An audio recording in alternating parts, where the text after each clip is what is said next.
ভক্তমণ্ডলীর মুখে মুখে শোনা যায় শ্রী শ্রী রাম ঠাকুর নাকি জীবনের এক গভীর পর্যায়ে জ্ঞানগঞ্জে গেছিলেন। সেখানে তিনি এমন সব অলৌকিক অভিজ্ঞতার সম্মুখীন হন যা ভাষায় ধরা যায় না।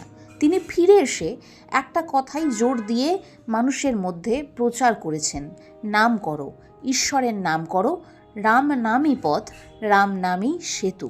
কেন তিনি এত নামের ওপর জোর দিয়েছেন? কারণ যে জ্ঞান, যে চেতনা, যে আলোকধারা জ্ঞানগঞ্জে প্রবাহিত তা বাহ্যিক পথে নয়, অন্তরের শুদ্ধি ও নাম স্মরণেই উপলব্ধ হয়।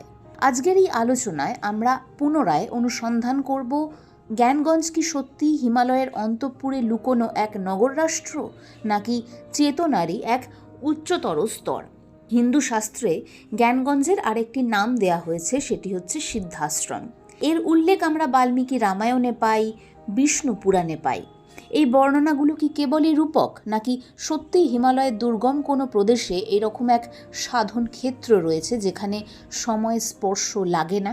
শ্রী শ্রী রাম ঠাকুর তার অভিজ্ঞতায় বলেছিলেন যে তিনি এমন একজন সাধুকে ওখানে সাধনা করতে দেখেছিলেন যিনি প্রায় শয়ে শয়ে বছর ধরে সেখানে সাধনা করছেন এবং একটি নির্দিষ্ট সময়সীমা পর তিনি সেখানে তার নিজস্ব অবয়ব স্বচ্ছন্দে পরিত্যাগ করে নতুন অবয়ব ধারণ করতে পারেন, মানে নতুন দেহ ধারণ করতে পারেন।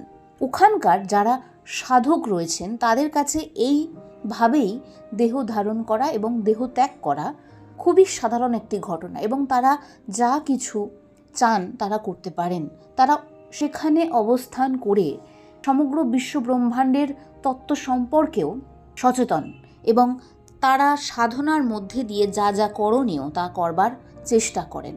এই সমস্ত তথ্যই আমি পেয়েছি শ্রী শ্রী রাম ঠাকুরের নিজস্ব জীবনের বিবরণী থেকে। সিদ্ধাশ্রমের ধারণা বলে এটি এমন এক তপস্যা ক্ষেত্র যেখানে ঋষি মুনিরা যুগে যুগে সাধনা করে অমরত্বের চেতনায় প্রতিষ্ঠিত হয়েছেন। শ্রী শ্রী রাম ঠাকুর সেখানে গিয়ে এই তত্ত্বেরই সন্ধান পেয়ে যখন তিনি মর্তলোকে আসেন তখন সকলের মধ্যে এই নাম করবার প্রবণতাকেই প্রচার করেন, কারণ তিনি বুঝতে পেরেছিলেন যে আধ্যাত্মিক সাধনার এমন একটি স্তর রয়েছে যেখানে মৃত্যু নেই, যেখানে চিরজাগ্রত চেতনা রয়েছে। আমাদের আত্মজ্ঞান জাগ্রত হলে আমরা ধীরে ধীরে জানতে পারবো যে আমরা আসলেই সকলের অন্তরে যে সুপ্ত অবস্থায় চেতনা রয়েছে, যাকে ঠাকুর শ্রী রামকৃষ্ণ পরমহংসদেব তার কল্পতরুর দিনে সকলের জন্য প্রার্থনা করেছিলেন যে তোমাদের চৈতন্য হোক, সেই চৈতন্যই আসলে আমরা। সেই চৈতন্য হয়ে যাওয়ার যে পথ, সেই পথ শ্রী শ্রী রাম ঠাকুর আমাদেরকে দেখিয়েছেন নাম, স্মরণ, মনন, এইগুলোর মধ্যে দিয়ে আমরা সেই স্তরে পৌঁছতে পারবো। বৌদ্ধতন্ত্রে জ্ঞানগঞ্জের নাম দেয়া রয়েছে শাম্ভালা। কালাচক্রতন্ত্রেও এই গুপ্ত রাজ্যের কথা উল্লিখিত হয়েছে। শাম্ভালাও বৌদ্ধতন্ত্রে এমনভাবে উঠে এসেছে যে এটি কোনো ভৌগোলিক স্থান নয়, এটি কালাতীত চেতনা। যখন ধর্মের অবক্ষয় চূড়ান্ত পর্যায়ে হয় তখন সেখান থেকেই পুনর্জাগরণের সূত্রপাত হতে পারে, এই ধরনের সম্ভাবনাও সেই বৌদ্ধতন্ত্রের গ্রন্থে উল্লিখিত রয়েছে। একই সাথে আমরা এর বিবরণ পেয়েছি নিকোলাস রোয়েরিক, একজন রাশিয়ান দার্শনিক, তাঁর ডায়েরিতে। তিনি এমন একটি তথ্য সেখানে দিয়েছেন যা ডিম্বাকর, উজ্জ্বল বস্তু হিসেবে ইউএফও বলেও মনে হতে পারে, কিন্তু সেখানেও রহস্যের দানা থেকেই যায়। আধ্যাত্মিক দৃষ্টিতে এই অভিজ্ঞতাগুলি বহির্জগতের নয়, চেতনার উচ্চ স্তরের প্রকাশও হতে পারে। আমরা বিষয়টিকে চেতনার উচ্চ স্তর ধরে অগ্রসর হলেই হয়তো নিজেদের অন্তরেই জ্ঞানগঞ্জের অনুসন্ধান চালিয়ে যেতে পারবো। অনেকেই অনেক কথা এটি নিয়ে বলেছেন গুপ্ত সভ্যতা, কিন্তু কেউই স্পষ্ট প্রমাণ আনতে পারেননি।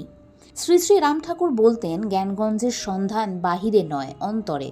তার বাণী ছিল অত্যন্ত সহজ, রাম নাম করো, নামই চেতনার দরজা খুলে দেয়। তিনি এক মন্ত্র, মহামন্ত্রের কথা তার ভক্তমণ্ডলীকে স্মরণ করিয়েছেন বারংবার।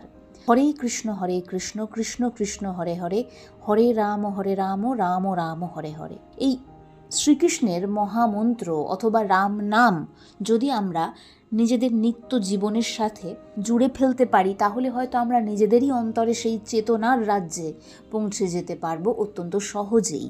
রাম নাম কেন? রাম শব্দের মধ্যে রয়েছে চেতনার দুইটি তত্ত্ব।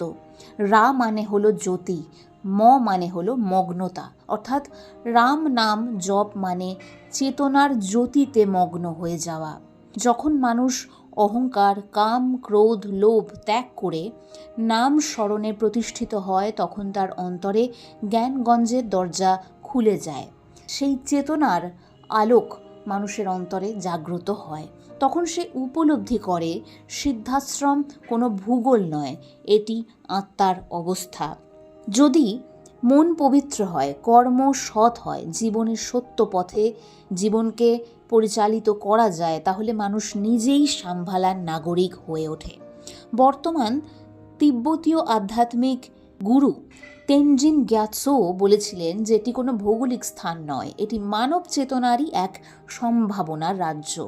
এখন অনেক কিছুই প্রশ্ন আসে, হিমালয়ের তুষার শৃঙ্গ কি সত্যি এইরকম কোনো গুপ্ত নগর রাষ্ট্র লুকিয়ে রেখেছে? কিন্তু সেই দিকে তাকানোর আমাদের আপাতত প্রয়োজন নেই। আমরা আপাতত দেখব জ্ঞানগঞ্জকে এক অন্তর্জাগতিক মানচিত্র হিসেবে, যেখানে পৌঁছতে হলে প্রয়োজন ঠাকুর শ্রী শ্রী রাম ঠাকুরের কথা অনুযায়ী নাম স্মরণ, নিষ্কাম সাধনা, অহংবর্জিত প্রেম, ঈশ্বরনিষ্ঠ জীবন। হয়তো প্রযুক্তি দিয়ে জ্ঞানগঞ্জ খুঁজে পাওয়া যায় না, কারণ এটি তো স্থান বদলায় না, চেতনা বদলায়, আর চেতনা দিয়েই তাকে খুঁজে পেতে হয়।